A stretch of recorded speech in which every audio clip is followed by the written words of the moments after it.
Thank you. Well, thank you very much for everybody for coming, and I'm very happy that I'm here for the Delta Birding Festival. It's been long arranged, and my sincere thanks goes to Jose Luis Coped and Francesc and other coordinator and organizers of the whole plan.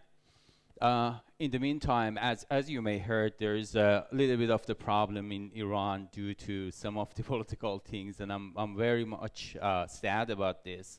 As I've just left the country and came here, there's a lot of riots and protests going on, and this is very sorry to know that. My heart really goes for all of these things. And as last night I saw Roger Waters had some heart-melting video showing and said that as we all came from the Africa, so we are all sisters and brothers. And the things that happens all around the world, here in the Catalonia or there in the Iran, it just matters for all of us, and it's all our business. So, thank you. Thank you. Thank you. So, I'm 42 years old, but from when I was 20 years, I was in the northern parts of Iran. And I know that you can imagine that Iran is full of deserts. Everywhere is barren, everywhere is just desert, and nothing is there. But the reality is that, as I'm going to tell you, it's not like that. Iran is a very diverse country with a very different climates. And when my dad actually migrated to the northern parts of Iran, I was by the forest. And being by the forest, I started to go into the nature and understand the birds, the sounds, how they behave here, the animals, everything was around. And then after that, I started to do mountaineering, I started to go to the desert, I started to travel around the country, and then birds becomes always the major concentration on whatever I did. So here is the story of showing how the Iran is, how the real Iran is, and I'm going to tell you about the geography. I'm going to tell you where it's exactly situated, different habitats that we have, lowlands and highlands, lush green forests and very barren deserts. And above all, what kind of birds do we have? Because we are situated, as you know, in a very corner of the Western Palearctic. And being on the corner of the Western Palearctic is important because some of the species which are in the Europe or in the other parts of the Palearctic, you have them, but still you have some of the birds which are not exactly in the central parts of the Palearctic. And you know, maybe you heard about the ecozones. The ecozones are big geographical regions that have some characteristic in the nature, and they affect the environment that the birds or the animals are living. And looking at the picture of the Iran in the international maps, you will see that Iran is situated somehow in the crossroads of some of these ecozones. That's a very important matter, because on the top you have the Western Palearctic affecting really the birds, wildlife, the geographical features, and the nature. And then as you go to the south, it becomes barren and more desert. And you go to the Persian Gulf, northern shores, then from east to west, what you have is that on the southeast of Iran, you have the effect coming from the Indo-Malayan, which is combination of Indian and Himalayan ecozone. And then on the southwest of the country, which is the Mesopotamian plains, you have the effect, very strong effect, of the Afrotropical, which is the African and tropical region. Like you have lots of glossy ibis. When you go to the Mesopotamian parts of Iran, you have glossy ibis and you have African as well. So that shows that the African effect is also showing. It's big plains with the acacia trees. You don't imagine that you are in Iran, but you still have some characteristic of the African plains. So my lecture is about the geography and the avifauna of the country. In some parts also, the pictures, the photos, I've taken the photos during the last 10 years because I do serious photography most of the year. I'm in the field and I'm I do a bird watching tours, and as well I'm doing photography and sometimes researching. And in being all in the field, there's some very interesting things happens. Apart from the photography, there were some findings. As Iran is a new country for the ornithology and for the bird watching things, well, new things will happen. At the moment, we have 599. When something like 15 years ago I started to do bird watching, it was about 400 something. And then during this time, lots of things happens. It's a place to find the new things. It's a place to discover many other things. So during these years, I found 4 new species for Iran, which I'm going to talk about at least one of them here. The bird that you see is the only endemic bird of the Iran. Its name is Iranian ground jay, and it's one of those beautiful ground jay that you can find in this part of the world. So here is the map of the Iran showing, and as you can see, the countries which are around us, the neighbors, are Saudi Arabia here, Iraq on the west, and as you go up there on the northwest, you have the Turkey, which is the connection to the Europe, and then you have the Azerbaijan on the western side of the Caspian Sea, and as you go to the right, you have the Turkmenistan, Afghanistan, and then Pakistan on the east, and all of them have the border with Iran. But the thing is that unlike the many people think, well, we talk Persian, which is totally different from the Arabian language. And now look at what you can see inside the country. As you can see, northern part is covered by the Caspian Sea, and southern part is comes by the Persian Gulf. And inside, there are something like 60% of the country is covered by mountains. 60% is one kind of another. We have lots of mountains, and the mountains that we have are totally diverse. There are 2 big ranges of the mountains. Up there is Elborz Mountains, just on the southern shores of the Caspian Sea. Stretches from the Azerbaijan border, actually going a little bit into the Azerbaijan, and going all the way through the Caspian Sea shoreline into the Turkmenistan border, but it does not get to the Turkmenistan actually. It's just like a barrier for all of the Mediterranean clouds that are coming from the northwest.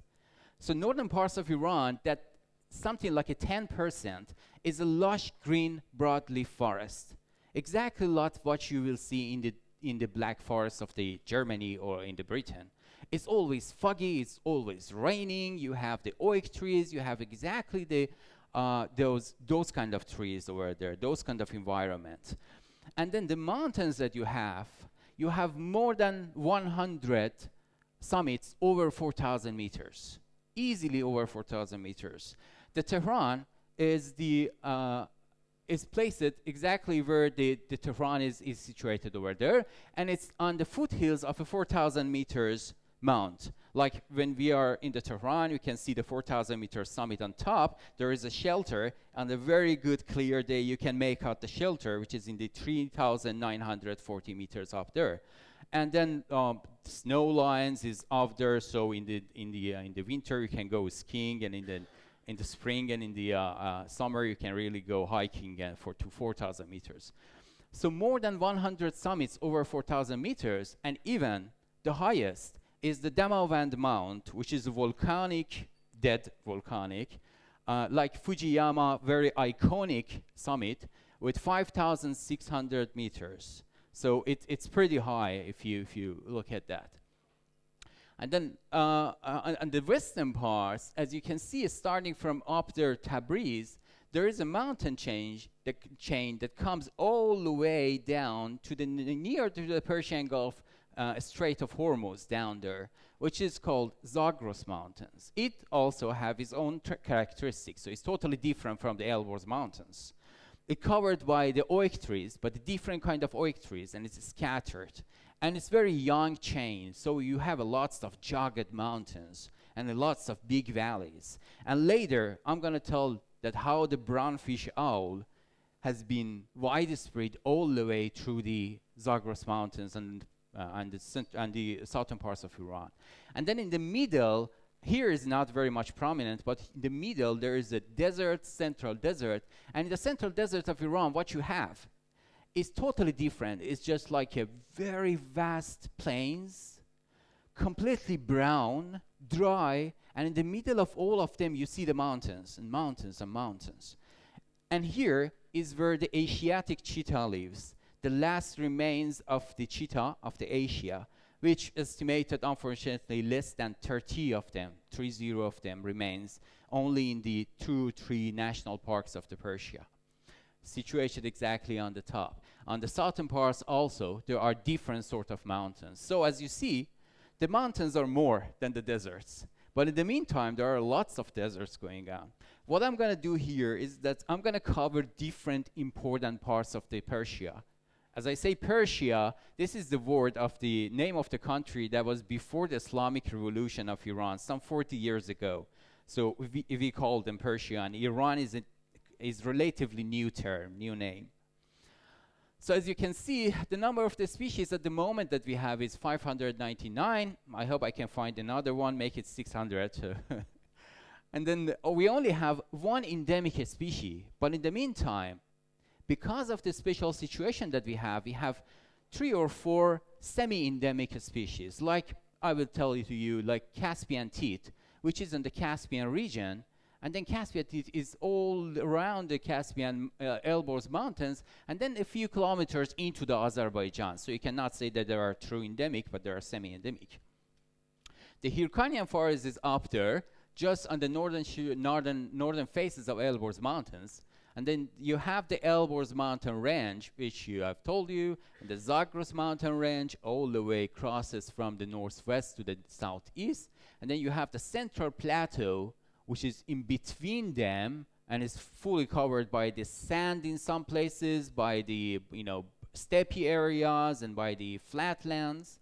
And then you have the Mesopotamian region. That place is called Ahvaz, you see is the central parts for the province, is situated on the border with Iraq and is the old ancient Mesopotamian plains. It's full of marshlands. It's completely different. When you are in the middle of Iran, you don't have any kind of humidity. It's not like here. But when you go to the Mesopotamian plains, it's very humid. And then you have lots of lagoons, just like here, when you have lots of lagoons going on. And marshlands, lots of marshlands. And reed beds, lots of reed beds.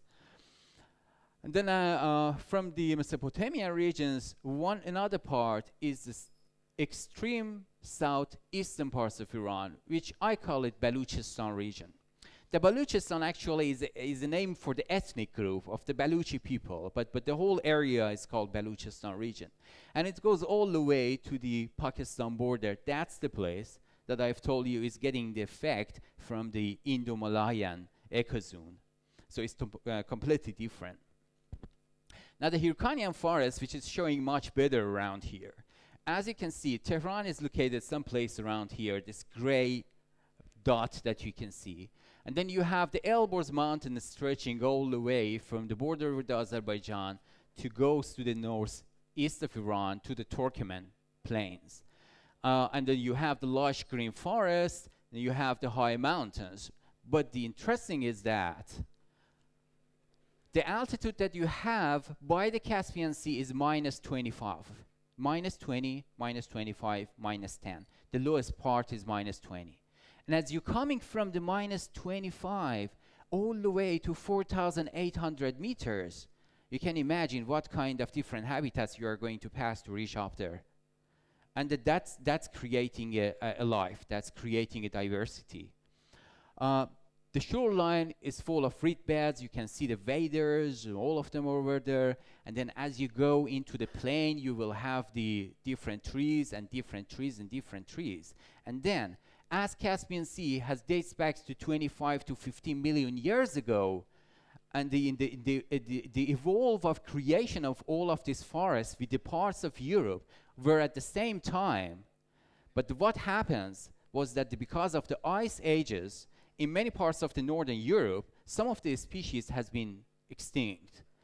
But the Caspian Sea moderated the weather over there. As it's been moderated, some of the species which were sensitive remains in this area. So you have some endemics, like Buxus hircanus, is a kind of Buxus, and Parisia persica, which is a totally different tree that you do not have in Europe, but it fortunately somehow exists over here. So it's kind of like a museum for the different species of the Hyrcanian, which at the same time has been made, actually evolved under nature by the Europe.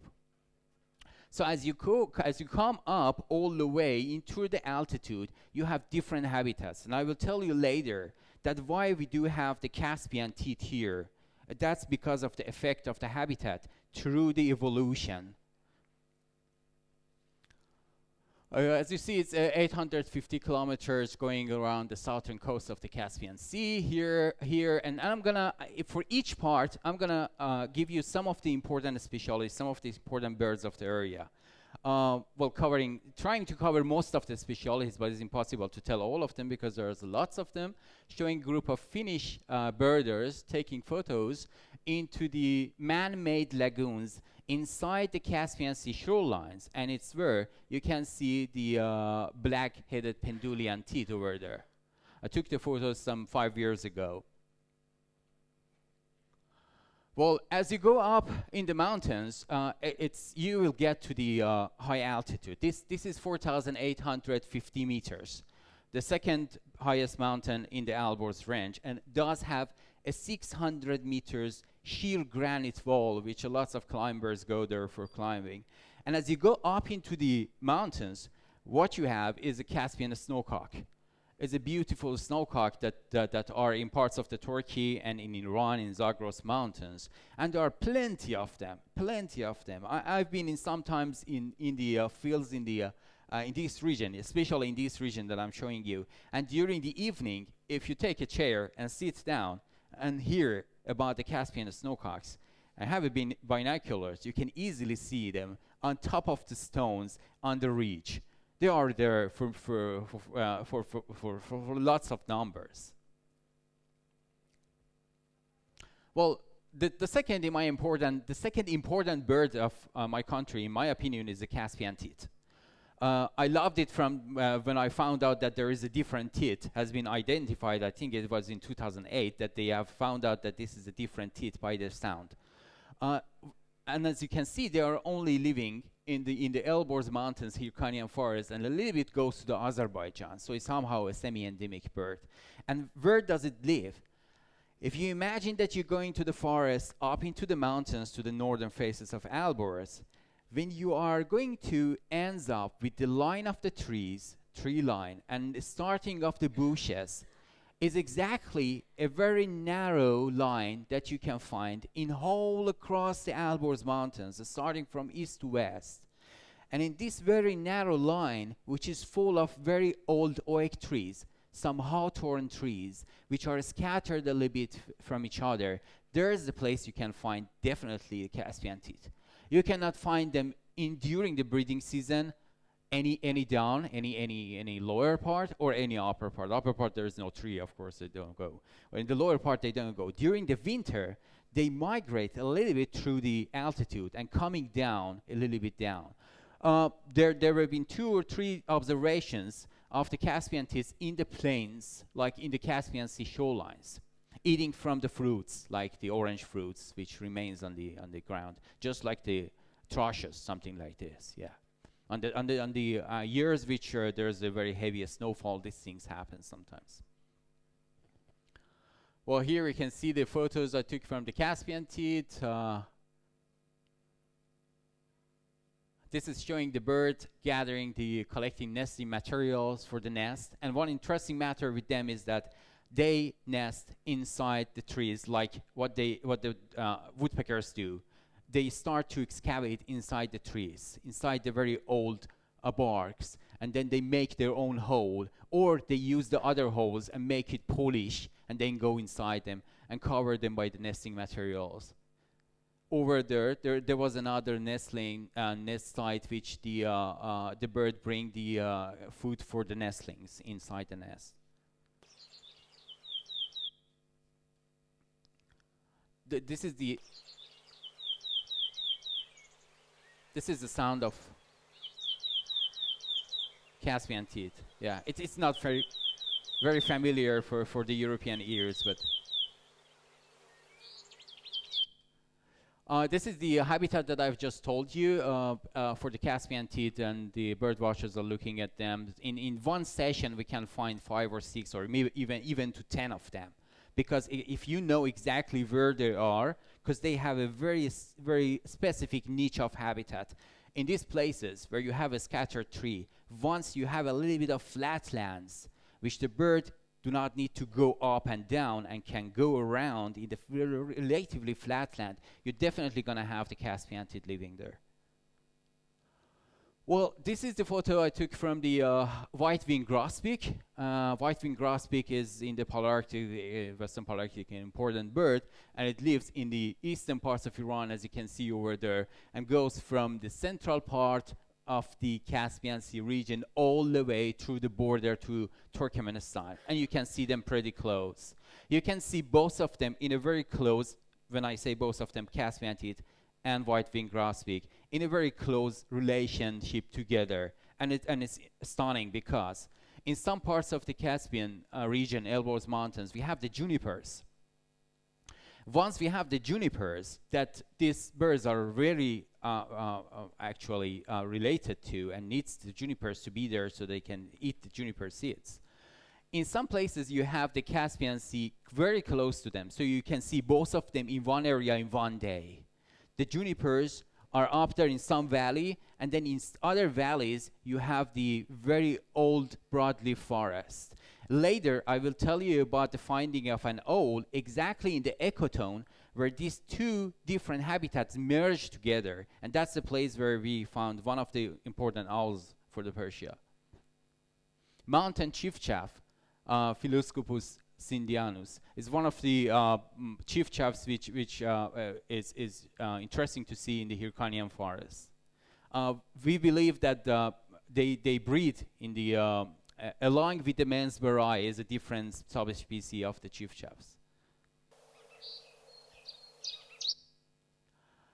Yeah, you have the plain leaf warbler and plain leaf warbler. You can find them all around the country, from the very southeast of the country all the way goes to the northeast, and then a little bit to the central parts in different time of the year during the migration. You easily can find them. They are very small, if you have not seen them, very small, very plain.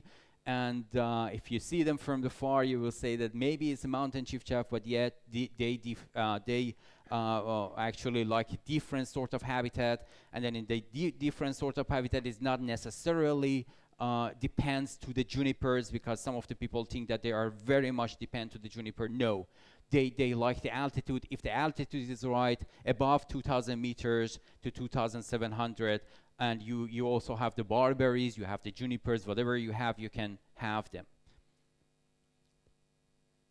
Well, we're talking about the mountains. We have the brown bear in a good number in many places. I took these two photos last year, actually, and I was in the hide. I do a lot of setup photography and hide photography, so I was in the hide and for taking photos from the other animals, and then this beauty comes into 4 meters and started to look at me, and I didn't, yeah, I seized the time and took some photos from him. Well, this is showing a part of the Elborz Mountains, and as you can see, it's very, very high, actually. Down here you have the shrubs, and then you have the trees, of course, but up there you have the very ridges. Most of the year is covered by the snow, and during the spring, especially during the June, it's stunning. It's very beautiful. From everywhere you can imagine that the water is coming, and there's lots of wildlife going on, including the Persian leopard. Persian leopards are very widespread through the country. Even in the corner of the southeast of the country, where the Baluchistan area is, the mountains that you go there and look at them, you say that no, it's impossible that there is any leopard here. But then camera trapping and then more researches shows that the population of the Persian leopards especially are very good through the dry mountains of the country. So through the dry mountains of the country, you also have the same species that you have in the Elborz Mountains. Well, in 2021, that was a very interesting story. As I've told you, I spend most of my time in the field, even for either photographing or researching, or especially I love the owls. One night when I was in the Parvar area in 2021, in April, and I was busy photographing the white-winged grosbeak with a friend of mine. It was night, and I heard some sound which I never heard it before in my country. So first I thought that I'm making a mistake and maybe there's some sound coming from the village. And I went to my tent, because I made a tent to camp over there. I went to the tent and I asked my friend, "Did you hear that?" And I said that, "Yeah, I don't know, what is that?" went to my sleeping bag, and I tried to sleep for 10 minutes, but I couldn't resist. What is going on? What's that? So I jumped out of the sleeping bag. I went to my bag and picked up the sound recorder. And my friend by that time was completely dead. I told that, "Are you asleep?" He said, "Yeah, I'm asleep." I said, "I'm going down to the valley to see what's the sound look like." And I went there, and as I went there, my heart started to beat more and more.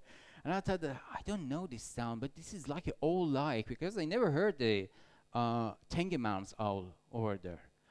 So I thought that this is like an owl-like sound. So I went down and I went down. It was pretty far away because the Tengemann's owl sound can reach up to 3 kilometers in a good places.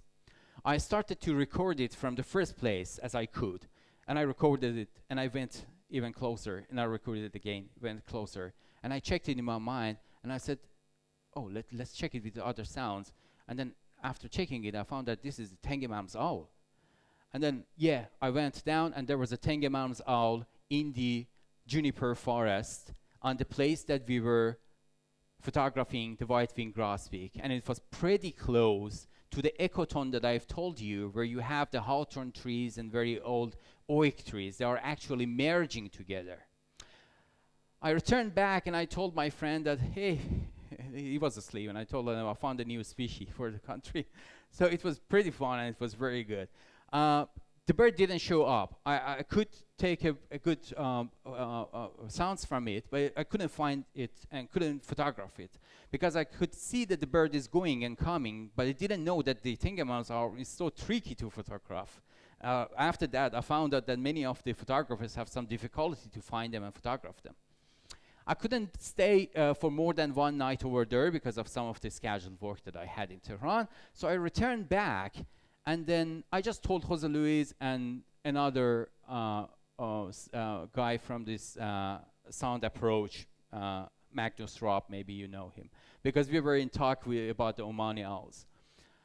3 days later, I returned back, and I stayed for 5 nights, and I couldn't get 1 photo, and it was pretty hard to get even 1 photo, and that was the 1 photo. Next week, I was in another place in the Caspian Sea mountains, and I heard again the same sound of the Tengemann's owl. The owls are really tricky. In Iran, nobody ever did night surveys. So as you don't do the night surveys, for some of the species of the owls, they don't show up to you, like the Omani owl or like the Tengemann's owl. But once you go for them and you try to find them, you will see that, yeah, they are there. They has been there. And then I found out that many years before, some 5 or 6 years, there was another record from Afghanistan. So the Tengemann's owl actually goes, by now, it has been through the time into all the ranges through the Afghanistan, and it has bred over there, breeding here in Iran too, but nobody noticed. Why? Because it's in the very special niche of habitat. And then it's high in the mountains, in some places that usually the road don't go there, so you don't have the roadkill. And well, the number are not so much like a tawny owl that you have some dead around, so it has been unnoticed so far. Yeah, this is the sound of the. This is the one from Iran. And if you ever heard about them, that this is exactly the sound that you can find from the birds in the Northern Europe. Well, the next bird that we have here is the Pallidoscope's owl. I took this photo 2 years ago near Tehran, someplace near Tehran. And as you can see in the map, in the population range, you actually do not have Tehran. During the last 6 or 7 years, as I did travels through the different places for the owls reason, and I searched for the different places that I can find them, I found out that the different population of the Pallidoscope's owl are not only exist in the southern parts of Iran, which in this map is showing, but also goes all the way through the eastern slopes of the Zagros Mountains, through all of the central parts of Iran, and then goes all the way to some places south of Tabriz. They breed over there, actually. And there's a population in the southern parts of the Turkey, as you see. So that shows that lots of research need to be done for these kind of owls, because their range of population is unclear at the moment by the findings that we have. I found them through the April in the south of Tehran, and then breeding them, and I had the chicks and all of the photography and all of the recordings on the western parts of the Tehran. This is the recording of the sound from the central parts of Iran. I don't know if you ever heard or not, some of them hoot very slowly. So it's like that you have to go by the tree and you can hear them slowly hooting. These are the other birds that you can see here. It's showing part of the ranges of the Alborz. The habitat that I'm talking about is like this. And then upper part of the mountains, as you can see, the last tree lines, that's the place that you can find the Caspian teeth. The red-headed bunting is more to the eastern parts of the Alborz, and then on the middle of the Alborz, it goes into the black-headed bunting. So in the eastern parts of Alborz, we have the red-headed bunting, and in the western parts, we have the black-headed bunting in a very good number. Radha's accenter is one of those interesting birds that you can see in the Alborz Mountains. They go up to 4,000 meters. Like in June, you can see them breed for the second time maybe into the 4,000 meters, very high, full of big stones area in the mountains. And then Asian crimson-winged finch, and then green warbler, which we have them in the very good numbers in the forest. Now, as the northern parts has finished, I'm jumping into the central parts of Iran. But this picture is not exactly from what you will expect from all of the central parts. No, it's just a cut from the sand dunes, beautiful sand dunes of the central parts. The central parts is covered by different habitats of the desertish actually environment, like steppy ground, like very flat lands, like barren mountains, and then you have always the sandy dunes and the different formation of the land also combined to them. It's called the Central Desert, or Dasht-e Kabir. It's the Great Salt Desert. And it's very big, and it's making the world's 24th largest desert in the world. As you can see, there are 3 cars. One of them is mine, and compare them to the big sand dunes which are above them. You see that how gigantic they can be. In some southern parts of Iran, in the Lut Desert, there are mountains of sands which reach to 500 meters. You can compare them with Namibia and with the some countries in the northeastern parts of the Africa. This is a flight shot for the Iranian ground jay, the only endemic bird that we have, and I took it 3 years ago in some parts, in central parts of Iran. This is showing bird watching in Khar Turan National Park. It's a wildlife refuge and national park. It's a favorite habitat for the Iranian ground jay. As I wanted to show you exactly how the most majority of the habitat inside the Iran is, it would be like this, something like this. Flatlands, steppy with the bushes, and then you have some barren mountains in one side or another. Well, this is the ground jay as they're sitting in the perch early in the morning. These birds are pretty smart. They are very smart, as I've been told this morning to a friend. They are like early in the morning, you can hear them.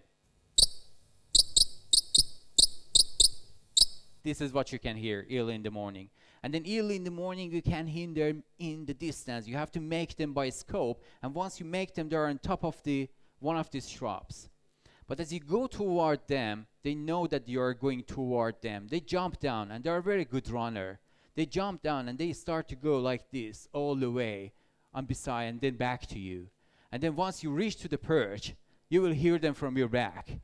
And then you look at, you cannot find them. And you go through the back, you're returning back to find them. They jump down, and you go from another place. And you never can find them in the ground. They are so smart, so runner, made for these tricks.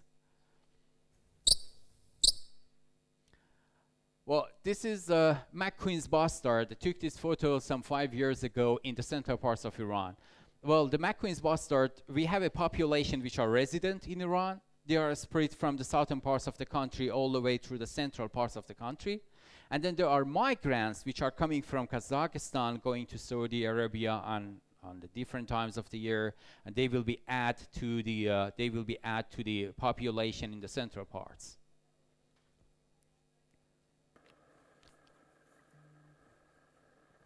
This is showing one of them eating on a very old agricultural grounds. And behind of this, there's a sand dune area. It's covered by sand, totally. I spent 7 nights, 8 days actually to photograph them in one place because they are very tricky. Birds in Iran are pretty skittish. They scare so much. So I made a hole on the ground and I went inside the ground. And there was only my lens which was above the ground. And it took 5 or 6 days until they started to lose a little bit of their sensitivity and comes closer to me.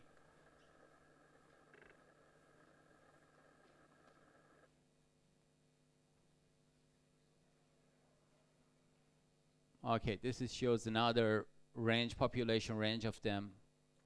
Another bird that we have are Asian desert warbler. You can easily find them through the central parts of Iran. Pale rockfinch. Also, you can find them all around the country from the south to the north, unless the very northern shorelines of the Caspian Sea. And then you have the Asiatic cheetah, which only 30 of them remains in the wild. The onager. And then another region that we have are the Mesopotamian plains in the southwest of the country. As I've told you, it's full of reed beds. There you have the Hypocoleus. And then the Egyptian nightjar that in our tours we see them pretty much in the evening. They start to fly off and go around. One of the important birds that you can find in Iran is Basra reed warbler. They have a very specific climate that they prefer, and they love a little bit arid area comparing to the other reed beds. And then another findings that we have was about the brown fish owl. During the last 7 years, I traveled many parts of Iran to find the brown fish owls. And I tried to record their sound. There were no sound from the brown fish owls in Iran. There were sounds from the brown fish owl in the Turkey, which was taken in 2009. One of them, Jose Luis, takes some of the sounds. Arnold Vanderberg had some of the sounds. But then there was also, the range goes all the way to the Nepal and goes to eastern India and all of the places. But the sound from the Iran was unclear. Nobody has ever recorded it.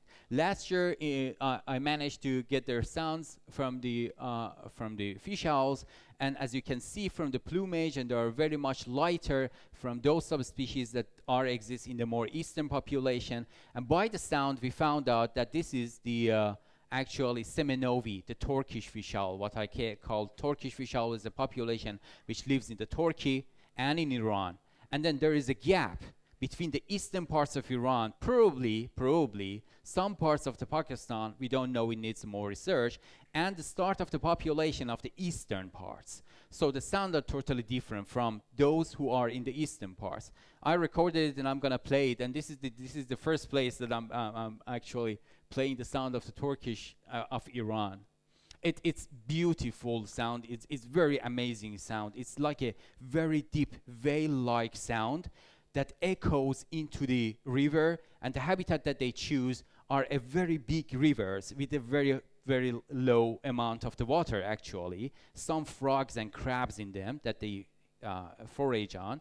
And then there are big valves, and when they make a sound, the sound echoes into the river, and you can understand that how much hard it is to get the sound of the bird directly by the sound recorder. Oh, where's the? Oh, maybe there. Oh, here is the sonogram of the brownfish owl Semenovi. I took it in the Bushehr in the one of the nights of April 2020, and it's a hooting duet of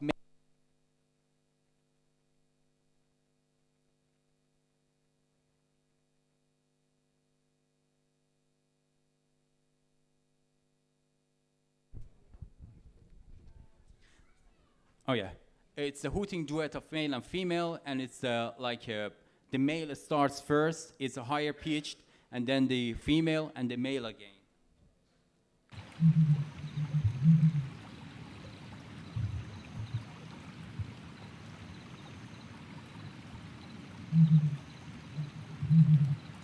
This is two sounds actually. Looks like one bird, but there are two, male and female. The male says the first part, and then the female, and the male ends up, actually finishes the sound. The habitat, and we have the hooded crow, the Mesopotamian, Iraq babbler, Dead Sea sparrow, Afghan babbler, and also the mangrove creeks. And then we have the Baluchistan region on the very southeast of the country with Sindh woodpecker, which is one of the specialities of the southern parts of Iran. You only can see them in the southern parts of Iran and then in few places in the Pakistan. And this shows the habitat for the Sindh woodpecker. And then the great tikni, a very beautiful bird that you can see in the many parts of the southern parts of Iran, in the marshlands and also in the mangrove creeks that we have. And then another finding that I had during the last 7-8 years was the Omani owl. You know that the Omani owl has been found in 2013 by the Magnus Raab and friends, Arnold Vandenberg, and they thought that Omani owl lives in the Oman only, but then 1 year later, there was a bird hit to the window of some home in the very corner of the northeast of Iran. Now look at that, northeast of Iran, and then you have the Oman here. And then what's the difference of the places among them?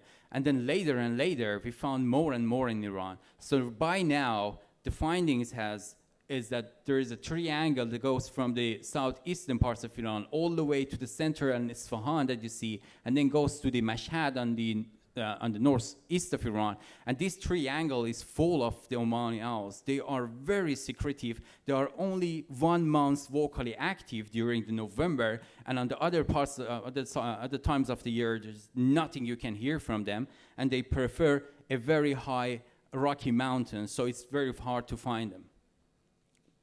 This is the photos that I took five years ago. And this is showing the habitat, the very good habitat that they have in the southern parts of Iran. I found them in the southern parts of Iran and also in the central parts of the country. This is the sound.